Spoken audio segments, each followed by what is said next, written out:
Nakabalik na sa kani-kanilang mga tahanan ng nasa 98% na naapektuhan ng baha sa Northern Samar.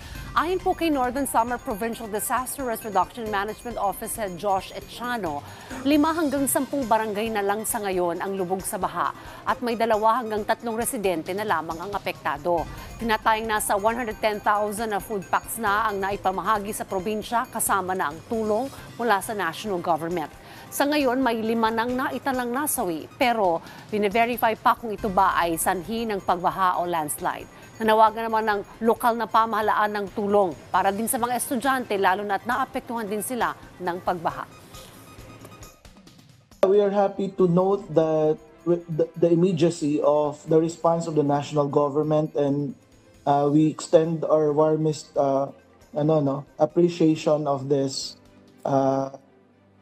ginawa ng national government sa amin. Sa pinakakagyat ay napaabot agad ng national government ang tulong sa amin sa probinsya.